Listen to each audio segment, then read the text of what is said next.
તમે તમારા સંતાનને બર્થડે ઉપર શું ગિફ્ટ આપશો? આજે જ મંદિરમાં એક વ્યક્તિ, એમના સંતાનનો જન્મદિવસ હતો એટલે આઈફોન લઈને આવ્યા કે સ્વામી આને જરા ચાંદલો કરી દો ને gift. I said okay fine, no issues. એટલે ભગવાનને ધરાવીને મેં આમ ચાંદલો કરી દો આઈફોનનો. એવું તમે એને આઈફોન આપો એના વિરોધમાં હું નથી. એની ઉંમર કેટલી છે? તો કે સ્વામી 13. મેં કહ્યું ડેન્જરસ.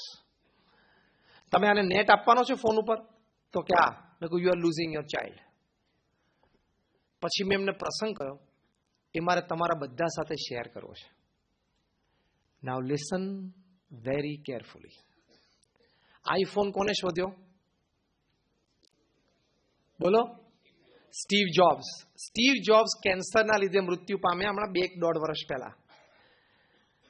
સ્ટીવ જોબ્સ છે એપલ કંપનીના સીઈઓ એન્ડ એક્ઝિક્યુટિવ ચેરમેન. આ વ્યક્તિ આ કંપનીને ક્યાં પહોંચાડી? Is the number 1 company in the world when it comes to revenue generation. અત્યારે એપલનું રેવન્યુ છે $1400 અબજ, which is more than the individual GDP of 170 countries. એટલે 170 દેશોની સરકારને બેસાડી શકે, ઉથલાવી શકે એટલી ક્ષમતા એપલ પાસે છે, એના એક્ઝિક્યુટિવ્સ પાસે છે. ગમે તે આ 170 દેશોમાં મિનિસ્ટર્સ કોને બેસાડવા અને ન બેસાડવા આ લોકો નક્કી કરી શકે. આ ક્ષમતા સુધી સ્ટીવ જોબ્સે આ કંપનીને પહોંચાડી. હવે સાંભળજો. કેન્સરના લીધે એમનું મૃત્યુ થયું પછી એમના ખાસ મિત્ર નિક બોલ્ટન, જે ન્યુયોર્ક ટાઈમ્સમાં વર્ષો સુધી ચીફ રિપોર્ટર તરીકે રહ્યા, પછી સબ એડિટર સુધી પણ ગયેલા, એમણે જીવન ચરિત્ર લખ્યું. જીવન ચરિત્રનું નામ સિમ્પલ છે, સ્ટીવ જોબ્સ, કારણ કે એ નામ જ મોટું બ્રાન્ડ નેમ છે. આ સ્ટીવ જોબ્સ નામનું પુસ્તક પ્રસારિત થયું લગભગ 1 વર્ષ થયું હશે. નિક બોલ્ટને આ પુસ્તકમાં લખ્યું છે કે એક દિવસ સ્ટીવ જોબ્સનો મારી પર ફોન આવ્યો કે કમિંગ સન્ડે ઇવનિંગ તમે ફેમિલી ઘરે આવો, આપણે સાથે ડિનર લઈએ, કારણ કે નાનપણના બંને મિત્રો. એટલે સ્ટીવ જોબ્સનું ફેમિલી, સ્ટીવ જોબ્સ, એમના પત્ની, એમના 2 સંતાનો, નિક બોલ્ટન, એમના પત્ની અને એમના 2 સંતાનો, બધા સાથે જમવા માટે બેઠા. નિક બોલ્ટન આ પુસ્તકમાં લખે છે કે I was just seeing around the house and I was just like imagining the walls of Steve Jobs' house must be like screens, touch screens. એટલે એને હસતા હસતા મજાક ચાલુ કરી કે સ્ટીવ, મને તો એમ લાગતું હતું કે તારા ઘરમાં બધી દિવાલો છે ને એ બધી ટચ સ્ક્રીન હશે. મજાક કરી. બિલ્ડરો તો જ્યારે આપશે ત્યારે, આ તો અત્યારની વાત છે. એટલે જસ્ટ કેઝ્યુઅલી આ વાત શરૂ કરી. સ્ટીવ જોબ્સ જમતા હતા. એમણે સ્ટીવ જોબ્સના સંતાનોને પૂછ્યું, નિક બોલ્ટને પૂછ્યું કે તમે કયો આઈફોન વાપરો છો? ત્યારે બંને સંતાનો નીચે જોઈ રહ્યા, જમવાનું ચાલુ રાખ્યું. નિક બોલ્ટન લખે છે કે એમની 13 વર્ષની દીકરી અને 11 વર્ષનો બાળક, એ બંને આમ ત્રાસી આંખે એના પપ્પા સ્ટીવ જોબ્સ સામે જોયું. નિક બોલ્ટને બહુ આશ્ચર્ય થયું. એટલે નિક બોલ્ટને સ્ટીવ જોબ્સે પૂછ્યું કે Steve, which iPhones do your children use? Steve જોબ્સે કીધું કે તમે સંતાનોને પૂછો ને, આસ્ક ધેમ. ફરી વખત સંતાનોને પૂછ્યું કે કયો આઈફોન તમે ઉપયોગ કરો છો? નિક બોલ્ટન સ્ટીવ જોબ્સ નામની આ બાયોગ્રાફીમાં પ્રસંગ લખીને એક વાત લખે છે કે બંને સંતાનોએ મને કીધું કે we have not touched an iPhone in our lives. Nick Bolton કે મારા હાથમાંથી તો લગભગ આમ સ્પૂન છટકવા આવી ગઈ.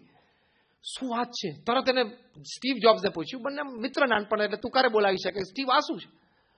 તો કે યસ, કે તે તારા સંતાનોના હાથમાં આઈફોન નથી આપ્યો? તો કે આઈપેડ પણ નથી આપ્યું. They have not ટચ્ડ. એ લોકો સ્પર્શ જ નથી કર્યો. નિક બોલ્ટને પૂછ્યું વાય? હવે સ્ટીવ જોબ્સ જે જવાબ આપે છે ને સાંભળજો. તમને એમ થાય છે ને કે તમારા સંતાનોને અમે આઈફોન આપીએ, i6, Samsung 6, S7 Edge, એ તમે એમ કહો છો ને આપીએ એમ. સ્ટીવ જોબ્સે જે ઉત્તર આપ્યો એ નિક બોલ્ટને આ જીવન ચરિત્રમાં લખ્યું છે. સ્ટીવ જોબ્સ એવું બોલ્યા, હવે હું એમને વર્ડ ટુ વર્ડ કોટ કરું છું, લેટર ટુ લેટર. હા, સ્ટીવ જોબ્સ બોલ્યા, Nick, I have created this demon. I know its dangerous powers to spoil my children's future. આ રાક્ષસ મેં પેદા કર્યો છે એટલે મને ખબર છે કે આ રાક્ષસમાં મારા બાળકોનું ભવિષ્ય બરબાદ કરવાની તાકાત કેટલી છે. આ સ્ટીવ જોબ્સ બોલે છે. તમે એનું જીવન ચરિત્ર વાંચજો અને તમે એમ થાય કે ઓહો મેં મારા દીકરાને જે આઈફોન આપ્યો અને મેં એમાં નેટ મૂકી આપ્યું. You are losing your children. જો હું આ ગેજેટ્સની વિરુદ્ધમાં નથી, પણ it is not the right time to give him. તમારે એ ઉંમર એને મોબાઈલ ફોન આપો તો સિમ્પલ મોબાઈલ ફોન આપવાનો, ઇનકમિંગ આઉટગોઈંગ ફોન થાય, ઇનકમિંગ આઉટગોઈંગ મેસેજીસ થાય. નહીં તો આ પરિસ્થિતિ આવીને ઊભી રહી જશે. એ કોની સાથે વાત કરે છે, કેટલી કરે છે, કેવી કરે છે, કેવા છે એના સંગ સોબત છે, એ તમને ક્યાં ખબર છે? and you will lose your child. Nick Bolton આખો પ્રસંગ લખ્યો છે. આ જીવન ચરિત્ર બહાર પડ્યું ત્યારે વાયર્ડ નામનું મેગેઝિન, જે ટેકનોલોજીની દ્રષ્ટિએ દુનિયાનું સૌથી મોટું મેગેઝિન છે, એના 30 વર્ષ સુધી એડિટર રહ્યા એવા જેમ્સ એન્ડરસન, એમણે પણ આ પ્રસંગને સમર્થન આપ્યું. જેમ્સ એન્ડરસને લખ્યું કે મને પણ એક વખત સ્ટીવ જોબ્સે ઘરે જમવા માટે ફેમિલી ડિનર ઉપર બોલાવેલો અને ત્યારે મારે પણ આ જ પ્રસંગ બનેલો અને એમના સંતાનોએ કોઈ દિવસ આઈફોન કે આઈપેડ નથી વાપર્યું જાણીને મને પણ અત્યંત આશ્ચર્ય થયેલું.